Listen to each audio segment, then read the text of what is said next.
എന്തൊക്കെയാണ് നാം ഇവിടെ ചെയ്തു കൂട്ടുന്നത്? എവിടേക്കാണ് നാം പോകുന്നത്? ഉറക്കത്തിൽ നിന്ന് എഴുന്നേറ്റാൽ ഓരോരോ ലക്ഷ്യങ്ങളിലേക്ക് നാം പോകുന്നു. എന്തിനു വേണ്ടി എന്നൊന്നും ഒരിക്കൽ പോലും നമ്മുടെ മനസ്സിൽ ചോദ്യങ്ങൾ ഉയരുന്നില്ല. ചണ്ടിയെ പോലെ ഒഴുക്കിനൊത്ത് പോയിക്കൊണ്ടിരിക്കുകയാണ്. പണം പണം, അതിനു വേണ്ടിയാണ് നമ്മുടെ ഈ നെട്ടോട്ടം. കിട്ടിയ പൈസയിൽ നിന്ന് അല്പം പോലും നഷ്ടപ്പെടാതിരിക്കാൻ എന്തുമാത്രം ജാഗ്രതയാണ് നമുക്ക്. ചാനലുകളിലും മറ്റും കാണുന്ന പാട്ടും ഫാഷനും ഒക്കെയാണ് നമ്മുടെ ഇഷ്ടങ്ങൾ. ഇതാണോ ഈ ലോകത്ത് നമുക്ക് ചെയ്യാനുള്ളത്? ഇങ്ങനെയാണോ ജീവിതം മുന്നോട്ട് പോകേണ്ടത്? ടെൻഷനും സമ്മർദ്ദവും കൂടുന്നത് മദ്യം കുടിച്ചാൽ ഇല്ലാതാകുമെന്നാണ് ആളുകളുടെ ധാരണ. ചിലരാകട്ടെ എപ്പോഴും പാട്ട് കേട്ട് ആസ്വദിച്ചുകൊണ്ടിരിക്കുന്നു. മദ്യവും മയക്കുമരുന്നും സെക്സും റോക്കും ജീവിതത്തിന് ആനന്ദലഹരി നൽകുമെന്നാണ് പലരും വിചാരിക്കുന്നത്. ഇതാണോ ജീവിതം? ചില കാര്യങ്ങൾ നാം അറിയേണ്ടതുണ്ട്. അല്ല, നമ്മുടെ ആയുസ് അനന്തമായി നീട്ടിക്കിട്ടാൻ എന്തെങ്കിലും വഴി കണ്ടെത്തിയിട്ടുണ്ടോ? അറിയാമോ, നാം മരിക്കുമ്പോൾ പാടുപെട്ട് സമ്പാദിച്ചുണ്ടാക്കിയ വീടും സ്വത്തും മറ്റുള്ളവരല്ലേ സ്വന്തമാക്കി ആസ്വദിക്കുന്നത്? കുഴിമാടത്തിൽ അടക്കം ചെയ്യപ്പെടും മുമ്പ് ചില സംഗതികൾ അറിഞ്ഞിരിക്കുന്നത് നല്ലതാണ്. മരണമെത്തിയാൽ ഇതുവരെ ചെയ്തു കൂട്ടിയ തെമ്മാടിത്തരങ്ങളും കുറ്റങ്ങളും തിരുത്തി നല്ല മനുഷ്യനായി ജീവിക്കാമെന്ന ആഗ്രഹം നടക്കില്ലെന്നറിഞ്ഞോളൂ. ഇത് ജീവിതത്തിലെ നിർണായക ചോദ്യമാണ്. ഇതിന് ഇവിടെ നിന്ന് ഇപ്പോൾ തന്നെ ഉത്തരം കണ്ടെത്താനുള്ള ശ്രമം വേണം. എന്താണ് നാം ഇവിടെ ചെയ്തുകൊണ്ടിരിക്കുന്നത്? ജീവിതത്തിന്റെ ലക്ഷ്യം എന്താണ്? ഇവിടെ എങ്ങനെയാണ് നാം എത്തിച്ചേർന്നത്? ഇത്ര പെർഫെക്റ്റായി നമ്മെ സൃഷ്ടിച്ചതാരാണ്? മരിച്ചു കഴിഞ്ഞാൽ ഈ ശരീരത്തിന് എന്താണ് സംഭവിക്കുന്നത്? ഈ ലോകത്ത് തന്നെ മറ്റൊരു ജീവിതം കൂടി സാധ്യമാകും? ഈ ചോദ്യങ്ങൾക്കൊന്നും നമുക്ക് മറുപടിയില്ല. കാരണം ഇതിന്റെ ഉത്തരം അന്വേഷിച്ച് തല ഉണ്ടാക്കേണ്ട കാര്യമില്ലെന്നാണ് നമ്മുടെ വിചാരം. പ്രകൃതിയിൽ ഇങ്ങനെ ഓരോന്നും ഉണ്ടാകുന്നു, അതുപോലെ നമ്മളും. ഇതെല്ലാം സ്വാഭാവികമല്ലേ? ഇങ്ങനെയൊക്കെയാണ് നിങ്ങൾ കരുതുന്നതെങ്കിൽ ഞാൻ ചോദിച്ചോട്ടെ, താങ്കൾ തനിയെ ഉണ്ടായതാണ്? അതല്ല യാതൊരുവിധ ന്യൂനതകളുമില്ലാതെ മറ്റെവിടെയും കാണാത്ത വിധം പരിപൂർണമായ ഘടനയിൽ നിങ്ങളെ സൃഷ്ടിച്ചതിനു പിന്നിൽ ഒരു അഭൗതിക ശക്തിയുണ്ടോ? അറിയാമോ, ഏറ്റവും ഉന്നതമായ നിർമ്മാണ കലയുടെ ജീവരൂപമാണ് താങ്കൾ. മനുഷ്യ സൃഷ്ടിപ്പിലുള്ള സവിശേഷമായ ബുദ്ധി വൈഭവം തന്നെ മതി അത് മനസ്സിലാക്കാൻ.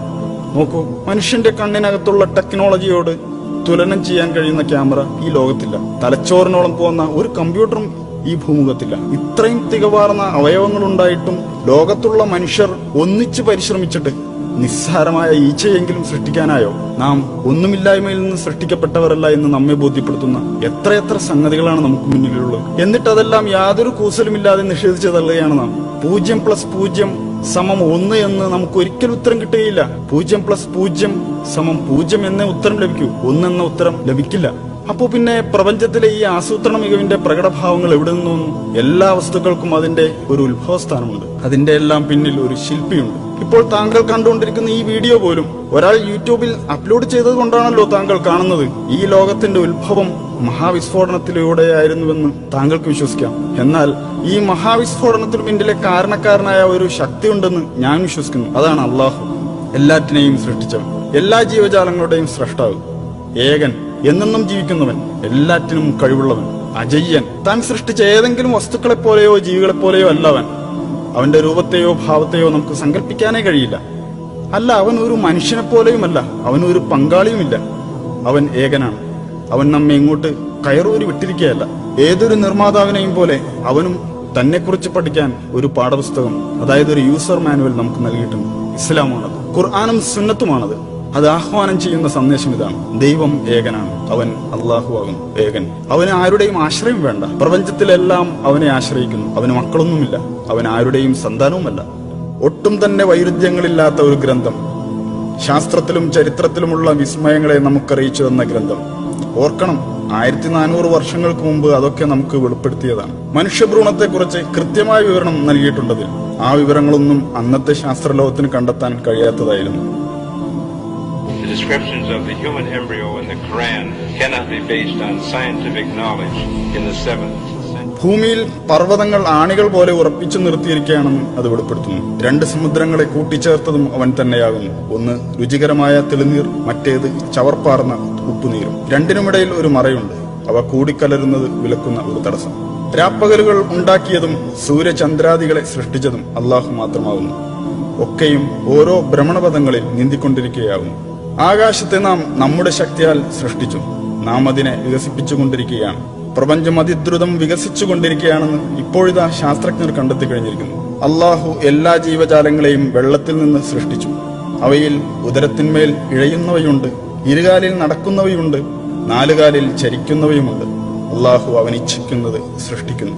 അവൻ എല്ലാ കാര്യത്തിനും കഴിവുറ്റവനാണ്. ഫറോവയുടെ ജഡം എല്ലാ കാലത്തേക്കുമുള്ളവർക്ക് ദൃഷ്ടാന്തമായി ഇന്നും നമ്മുടെ മുന്നിലുണ്ട്. ഇന്ന് നിന്റെ ജഡം മാത്രം നാം രക്ഷപ്പെടുത്തും, പിൻതലമുറകൾക്ക് ഒരു ദൃഷ്ടാന്തമാകേണ്ടതിന്. റോമക്കാർ അടുത്ത ഭൂപ്രദേശത്ത് പരാജിതരായിരിക്കുന്നു. റോമക്കാർ പരാജിതരായ സ്ഥലം കണ്ടുപിടിക്കപ്പെട്ടിരിക്കുന്നു. റോമയേക്കാൾ താഴ്ന്ന പ്രദേശമായ ചാവുകടലിന്റെ ഭാഗത്തായിരുന്നു അവർ പരാജയപ്പെട്ട യുദ്ധം നടന്നത്. തെറിക്കുന്ന ഒരു ദ്രാവകത്തിൽ നിന്നാണ് മനുഷ്യൻ സൃഷ്ടിക്കപ്പെട്ടിട്ടുള്ളത്. അത് അവന്റെ നട്ടെല്ലിനും വാരിയെല്ലുകൾക്കും ഇടയിൽ നിന്ന് ഉത്ഭവിക്കുന്നു. 1400 വർഷങ്ങൾക്ക് മുമ്പ് ഇറക്കപ്പെട്ടതുപോലെ തന്നെയാണ് ഈ വാക്കുകൾ ഇപ്പോഴും. ഒരു മാറ്റവും വന്നിട്ടില്ല. നിങ്ങൾ പറയൂ, ഇതെല്ലാം പ്രവാചകൻ മുഹമ്മദ് എങ്ങനെ അറിഞ്ഞു? 1400 വർഷങ്ങൾക്ക് മുമ്പ് ഇതെല്ലാം എങ്ങനെയാണ് ആ മനുഷ്യൻ അറിഞ്ഞത്? എഴുത്തും വായനയും അറിയാത്ത മനുഷ്യനായിരുന്നല്ലോ മുഹമ്മദ്. എന്നാൽ അദ്ദേഹത്തിന്റെ അടുക്കൽ ദൈവത്തിങ്കിൽ നിന്നുള്ള മാലാഖ സത്യസന്ദേശവും കൊണ്ട് ചെന്നിരുന്നു. ഇതൊക്കെ പക്ഷേ അധികം ആളുകളും തള്ളിക്കളയുകയാണ്. ഞാനൊന്ന് ചോദിക്കട്ടെ, എങ്കിൽ അതിനേക്കാൾ നല്ലൊരു വെളിപാട് പകരം കൊണ്ടുവരാമോ? പക്ഷെ അത് താങ്കൾക്കൊരിക്കലും കഴിയില്ല. നിങ്ങൾ അള്ളാഹുവിനെ അവന്റെ ദൂതനെയും പരിഹസിക്കുകയും നിഷേധിക്കുകയും ചെയ്യുകയാണോ? മുഹമ്മദിന് എഴുത്തും വായനയും അറിയില്ലല്ലോ, പിന്നെങ്ങനെയാണ് ആ മനുഷ്യന് ഒരു ദീൻ തന്നെ സ്ഥാപിക്കാൻ കഴിയുക എന്നാണ് അവർ ചോദിക്കുന്നത്. മുൻകാല വേദഗ്രന്ഥങ്ങളെയും ദിവ്യ വെളിപാടുകളെയും നിങ്ങൾ അവഗണിക്കുന്നു. പിന്നെ ഈ ലോകത്ത് നാം നമ്മുടെ ഇഷ്ടത്തിനൊത്ത് ജീവിക്കുക, നമ്മുടെ വികാരങ്ങൾ പൂർത്തീകരിക്കുക, ഇത് തന്നെ ജീവിതം. ഇവിടെ തന്നെ ജീവിച്ച് ഇവിടെ തന്നെ മരിക്കും. കുഴിമാടത്തിൽ എല്ലൊക്കെ നുരുമ്പി ദ്രവിച്ച് മണ്ണായ ശേഷം രണ്ടാമതും ജീവിക്കുമെന്നോ? എന്തൊക്കെ വിഡ്ഢിത്തമാണ് ഈ പറയുന്നത്? കാണുന്ന ഈ ഒരു ജീവിതം മാത്രമേ ഉള്ളൂ. എന്നാൽ താങ്കൾ ഓർക്കണം, കടുത്ത വേനലിൽ കരിഞ്ഞുണങ്ങുന്ന ചെടികൾ തൊട്ടടുത്ത മഴയോടെ രണ്ടാമതും ജന്മം കൊള്ളുന്നില്ലേ? അള്ളാഹു ഇക്കാര്യം ഉറപ്പിച്ചു പറയുന്നുണ്ട്. അവൻ നമ്മോടും ഇത് തന്നെയാണ് ചെയ്യാൻ പോകുന്നത്. മരിച്ചു മണ്ണായ ശേഷം വീണ്ടും നമ്മിൽ ആത്മാവിനെ സന്നിവേശിപ്പിക്കും. നിങ്ങൾ അള്ളാഹുവിനെ നിഷേധിക്കുന്നത് എങ്ങനെ? നിർജീവരായിരുന്ന നിങ്ങൾക്കവൻ ജീവൻ തന്നു. പിന്നീട് അവൻ തന്നെ നിങ്ങളെ മരിപ്പിക്കുകയും പിന്നെയും ജീവിപ്പിക്കുകയും ചെയ്യുന്നു. അനന്തരം അവങ്കലേക്ക് തന്നെ നിങ്ങൾ തിരിച്ചയക്കപ്പെടുന്നതുമാവുന്നു. നാം ആകട്ടെ അവന്റെ വിരൽക്കൊടികൾ വരെ കൃത്യമായി നിർമ്മിക്കാൻ കഴിവുള്ളവനല്ലോ. നമ്മെ തൊട്ടടുത്തിരുന്ന് നിരീക്ഷിച്ചു കൊണ്ടിരിക്കുന്നവനാണ് അള്ളാഹു. തീർച്ചയായും നാം പരീക്ഷിക്കപ്പെടും. അല്ല, നാം പരീക്ഷണത്തിൽ അകപ്പെട്ടിരിക്കുകയല്ലേ? നമ്മുടെ ധനവും ആരോഗ്യവും ശരീരവും എല്ലാം അള്ളാഹുവിന്റെ അനുഗ്രഹമാണ്. നാം പിന്നീട് പുനർജീവിപ്പിക്കപ്പെടുമെന്നാണ് ഇതെല്ലാം സൂചിപ്പിക്കുന്നത്. നാം ഈ ലോകത്ത് ചെയ്തു കൂട്ടിയ എല്ലാ പ്രവൃത്തികളും ഒന്നൊന്നായി അള്ളാഹുവിന്റെ മുമ്പിൽ വിചാരണയ്ക്ക് വിധേയമാകും. നാളെ അള്ളാഹുവിന്റെ കോടതിയിൽ നമ്മുടെ കർമ്മപുസ്തകങ്ങൾ വായിക്കാൻ നമ്മോട് പറയും. നീ വായിക്കൂ, വായിച്ചോളൂ എന്നിങ്ങനെ കൽപ്പനയുണ്ടാകും. ചെറുതും വലുതുമായ നല്ലതും ചീത്തയുമായ എല്ലാ കാര്യങ്ങളും അതിലുണ്ടാകും. പുനരുത്ഥാന നാളിൽ നാം അവനു വേണ്ടി ഒരു രേഖ പുറപ്പെടുവിക്കും. അത് ഒരു തുറന്ന പുസ്തകം പോലെ അവൻ കാണും. വായിക്കൂ നിന്റെ ഈ കർമ്മരേഖ. ഇന്നു നിന്റെ കണക്ക് നോക്കുന്നതിന് നീ തന്നെ മതി. നമ്മളൊന്നും രണ്ടാമത് പുനർജീവിപ്പിക്കപ്പെടില്ലെന്നേ എന്ന് പറഞ്ഞവർ ഇന്ന് തന്നോട് സംസാരിക്കേണ്ടെന്ന് അള്ളാഹു പറയും.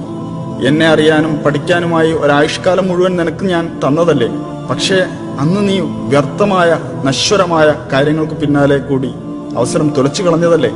അതുകൊണ്ട് നീ ചെയ്തത് നീ തന്നെ അങ്ങ് വായിച്ചോ. അന്നാളിൽ സത്യം അംഗീകരിച്ച് ജീവിച്ചവരെ അള്ളാഹു സന്തോഷ വാർത്ത അറിയിക്കും. എന്നാൽ നീ വിശ്വസിച്ചില്ലെങ്കിൽ നീ നിന്റെ പ്രവർത്തനങ്ങളുടെ റെക്കോർഡ് വായിച്ചോളൂ. അതുകൊണ്ട് ആ നാളിനെ യാഥാർത്ഥ്യം മനസ്സിലാക്കാനുള്ള അവസരമായി തെറ്റിദ്ധരിക്കരുതേ. താങ്കൾ വായിക്കൂ താങ്കളുടെ കർമ്മപുസ്തകം.